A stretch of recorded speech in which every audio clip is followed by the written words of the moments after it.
नमस्कार, मैं डॉक्टर हेमंत शर्मा आज आपको वेसोवेगल सिंकोप के बारे में बताने जा रहा हूँ। इसको हम रिफ्लेक्स सिंकोप भी बोलते हैं और इसी टर्म को हम न्यूरोकार्डियोजेनिक सिंकोप भी बोलते हैं।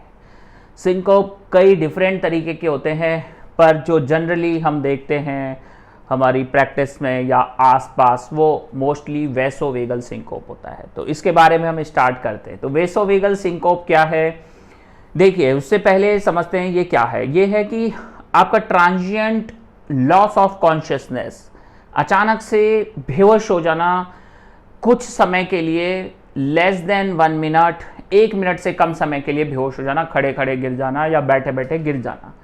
तो इस टर्म को हम बोलेंगे वेसोवेगल सिंकोप। ठीक है, अब ये क्यों होता है? इसका कारण ये होता है कि कुछ नर्व्स होती हैं जो कि हार्ट और जो ब्लड वेसल्स होती है उस पे एक्ट करती हैं, उसको अपना कंट्रोल करती है, हार्ट को कई बार कॉन्ट्रैक्ट करने में और ब्लड वेसल्स को कॉन्ट्रैक्ट और डायलेट होने में मदद करती है। कॉन्ट्रैक्ट मतलब श्रिंक होने और डायलेट होने में। इसमें क्या होता है, जो ये नर्व्स होती हैं ये इनअप्रोप्रिएट वर्क करने लगती हैं। वेसोवेगल सिंकोप में स्ट्रेस ट्रिगर के कारण ये इनअप्रोप्रिएट वर्क करने लगती हैं। तो इनअप्रोप्रिएट वर्क से क्या होगा, वेसल्स डायलेट हो जाएंगी और जो ब्लड फ्लो है वो पैरों की तरफ, लोअर एक्सट्रीमिटीज की तरफ बढ़ जाएगा। लोअर एक्सट्रीमिटीज की तरफ बढ़ जाएगा ब्लड फ्लो। तो उससे क्या होगा, ब्रेन में ब्लड सप्लाई कम होगा, थोड़ी देर के लिए ऑक्सीजन सप्लाई कम होगा। तो इस टर्म को हम बोलते हैं वेसोवेगल सिंकोप। इसमें क्या होगा, पल्स कम होगा, बीपी कम हो जाएगा, हाइपोटेंशन, या कई बार पल्स ज्यादा होता है पर बीपी लो रहता है। तो ये हो गया आपका वेसोवेगल सिंकोप। यहां तक मुझे लगता है समझ में आया होगा व्हाट इज वेसोवेगल सिंकोप। अब ये क्यों होता है, इसके क्या ट्रिगर फैक्टर्स हैं, क्या कारण है? देखो इसके ट्रिगर फैक्टर ऐसे होते हैं, स्ट्रेस, या तो आप बहुत लंबे समय से खड़े हैं किसी लाइन में कहीं पे भी, तो वेसोवेगल सिंकोप हो गया। फॉर एग्जाम्पल सरकारी अस्पताल की लाइन में खड़े हैं, वेसोवेगल सिंकोप हो गया। प्रेग्नेंट फीमेल लाइन में खड़ी है गवर्नमेंट हॉस्पिटल में, जम के बहुत सारी 2-4 नीचे गिर जाती हैं, उसका रीजन है प्रोलॉन्ग स्टैंडिंग कॉजेज वेसोवेगल सिंकोप। उसके अलावा कई बार जैसे छोटे बच्चे हैं, उनका ब्लड सैंपल निकल रहा है, माँ देख रही है और मदर पीछे गिर गई, वेसोवेगल सिंकोप, क्योंकि उन्होंने निडल देखा, ब्लड देखा, तो वो इमोशनल ट्रिगर कर गया। या फिर कई बार आप ब्लड सैंपल दे रहे हैं बैठे बैठे, वेसोवेगल सिंकोप। ऐसा मेरे साथ भी हुआ कई बार, मैं खुद बेहोश नहीं हुआ, मेरे सामने पेशेंट काफी होते हैं, ओपीडी में देखते ओपीडी चल रही है, पीछे कोई ना कोई गिर गया, तो वो वेसोवेगल सिंकोप। ठीक है, उसके अलावा वार्ड में कोई अटेंडर आया, पेशेंट्स को देखा बहुत सारे, वेसोवेगल सिंकोप हो गया। एनाटॉमी डिपार्टमेंट में फर्स्ट ईयर में जब आप जाएंगे, देखेंगे बॉडी का डायसेक्शन हो रहा है, बॉडी दिखा रहे हैं, तो कुछ डॉक्टर्स पीछे गिर जाते हैं, तो ये वेसोवेगल सिंकोप है। कई बार आप बहुत दुखी हैं, बहुत खुश हैं, तो भी वेसोवेगल सिंकोप हो जाता है। उसके अलावा वेसोवेगल सिंकोप ब्लड देख के होता है, निडल देख के होता है। ठीक है, प्रोलॉन्ग स्टैंडिंग मैंने बताया, कई बार खांसी से भी खांसने से भी वेसोवेगल सिंकोप होता है।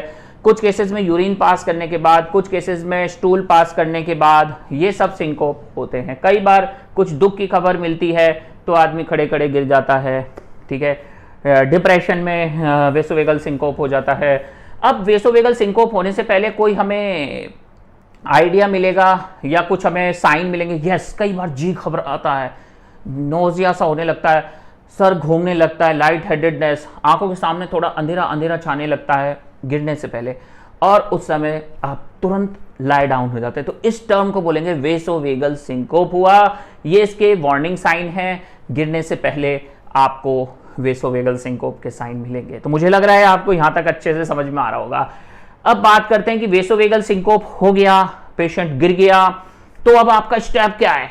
कुछ नहीं, आप देखो पेशेंट को इंजरी तो नहीं हुई, सर पे चोट तो नहीं आई। ठीक है, दूसरी चीज, अब उसको सीधा लेटा दो और पैरों को एलिवेट कर दो, पैर ऊपर उठा दो उसके। क्यों? ताकि जो ब्लड सप्लाई है वो ब्रेन तक जाए, ताकि ब्लड सप्लाई थोड़ा ब्रेन तक जाए। तो पैरों को ऐसे ऊपर उठाएंगे, मैं आपको दिखाता हूं, ऐसे ऊपर उठा दे, सॉरी, ऐसे ऊपर उठा दें, थोड़ा सा लेटा के, उसको स्ट्रेट लेटा के पैरों को ऊपर उठा दें थोड़ी देर के लिए। आप देखेंगे पेशेंट थोड़ी देर में कॉन्शियस हो जाएगा। अब उस समय हॉस्पिटल में है तो आप पेशेंट का बीपी देखें, पल्स देखें, ठीक है, सैचुरेशन देखें, ग्लूकोज, ये जरूरी नहीं है ये वेसोवेगल के कारण ही हुआ है, कोई और भी तो कारण हो सकता है ना बेहोश होने का, तो ग्लूकोज चेक करें, ग्लूकोमीटर। हाइपोग्लाइसीमिया के कारण तो बेहोश नहीं हो गया, तो अदर कॉज रूल आउट करना जरूरी है। हाइपोग्लाइसीमिया है तो ग्लूकोज करेक्ट करना पड़ेगा, ठीक है।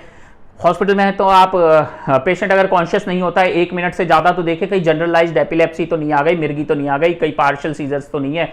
इसको डिफरेंशिएट करने के लिए ऐसा है, देखो जो पार्शियल सीजर्स होता है उसमें पेशेंट थोड़ा थोड़ा हिलता रहता है, पर वेसोवेगल में हिलता नहीं है, कॉन्शियस नहीं रहता है, और पार्शियल में थोड़ा बहुत कॉन्शियस भी रहता है, तो ऐसे आइडेंटिफाई कर सकते हैं। उसके अलावा देखो 1 मिनट से ऊपर हो गया, पेशेंट को कोई नार्कोलेप्सी तो नहीं है, ठीक है, कि अचानक से या कैटाप्लेक्सी तो नहीं है, मसल टोन लूज हो जाता है, तो वो सारी चीज़ें आपको थोड़ा सा एक्सपर्ट की तरह बन के देखना है। एक जेन्युइन कॉमन मैन के लिए मैं बता रहा हूँ कि पैरों को ऊपर किया जा सकता है रेज्ड, ठीक है।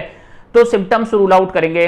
पेशेंट का पहले का अटेंडर होगा, कोई उससे पूछो पहले भी कभी बेहोश तो नहीं हुआ पेशेंट को कोई नमक का कमी तो नहीं रहता, हाइपोनेट्रीमिया तो नहीं रहता, कई बार घबराहट बेचैनी में लंबी लंबी सांस लेता ना, उससे भी पेशेंट अनकॉन्शियस हो जाता है, ठीक है। तो ये सारी चीज़ें आपको ध्यान रखनी है। पेशेंट हिस्ट्री इंपॉर्टेंट है, या पेशेंट कोई दवाई तो नहीं लेता बीपी कम करने की, हाइपरटेंशन की, तो उससे बेहोश हुआ हो, या पेशेंट कोई डायूरेटिक तो नहीं ले रहा जिससे इलेक्ट्रोलाइट डिसबैलेंस हो गया हो, यूरिन बहुत आ रहा हो। तो हिस्ट्री वेरी इंपॉर्टेंट, हमेशा ये ना सोचें वेसोवेगल ये है, ठीक है। ऑलवेज कॉज तक जाएं, फिर पेशेंट को इन्वेस्टिगेट करें, कोई कार्डियक कॉज तो नहीं है, कोई न्यूरोलॉजिकल कॉज तो नहीं है इसका बेहोश होने का। तो कार्डियक में ईसीजी करके देख सकते हैं, ईसीजी में देखें कोई अरिथमिया वगैरह के कारण तो बेहोश नहीं हुआ। उसके अलावा इलेक्ट्रोलाइट्स देख सकते हैं पेशेंट का, अदर कॉजेज रूल आउट करने के लिए, अगर 1-2 मिनट से ज़्यादा बेहोश हुआ है तो पेशेंट, ठीक है। ये चीज़ें ध्यान रखनी है। कोई एंटीबायोटिक तो नहीं लगा था जिससे एनाफ्लेक्सिस हुआ हो, तो ओवरऑल आपको देखना पड़ेगा। डिहाइड्रेटेड तो नहीं है, पानी वानी नहीं पिया हो बहुत दिनों से, घबराहट बेचैनी, तो वो सारी चीज़ें रूल आउट करें। 2D एको कर सकते हैं अगर ज़्यादा देर के लिए बेहोश होता है पेशेंट, तो एक टेबल का टेस्ट होता है, 24 hour ambulatory blood pressure monitoring होता है, ईसीजी हम करके देखेंगे, पेशेंट का हिस्ट्री इंपॉर्टेंट रहेगा। सबके लिए नहीं कराना है ये, जो बेहोश हुआ खड़ा हो गया इट्स ओके, उसके लिए कुछ भी नहीं है, पर जनरली अगर किसी को कोई हिस्ट्री है, कोई ओल्ड एज है, तो उनमें हम करा सकते हैं। ज़्यादातर ये वेसोवेगल सिंकोप 20 से 40 साल की उम्र में देखा जाता है, पर एल्डरली एज में भी होता है ये, ठीक है। तो ये चीज़ें आपको समझ में आई होगी। अब ट्रीटमेंट कैसे करें? ट्रीटमेंट में यही है कि हाइड्रेशन अच्छा मेंटेन करें, योगा करें, मेडिटेशन करें, एक्सरसाइज करें, थोड़ा सा सॉल्ट इनटेक बढ़ाए डाइट में। पर ये देखो सबके लिए एप्लीकेबल नहीं होता, इसके लिए डॉक्टर की राय लेनी होती है कि आगे ऐसा वेसोवेगल सिंकोप ना आए, ठीक है। हाइड्रेशन वगैरह कराएगा।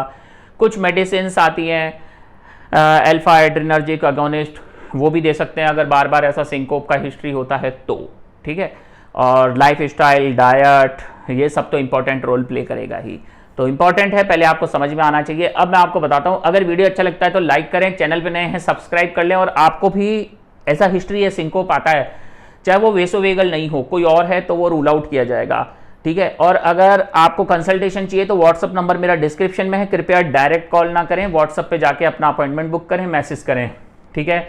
और अगर आपको भी किसी और बीमारी के बारे में जानकारी चाहिए तो व्हाट्सअप नंबर पे आप लिख सकते हैं, यहाँ डिस्क्रिप्शन में लिखें, आप इस वीडियो के डिस्क्रिप्शन में लिखें कि आपको इस टॉपिक का वीडियो जानना है, तो मैं उस टॉपिक पे अगर मैंने बना रखा होगा तो लिंक शेयर कर दूंगा, अदरवाइज मैं नया वीडियो आपको बना के दूंगा। लास्ट में थैंक यू, धन्यवाद, गुड बाय, नमस्कार।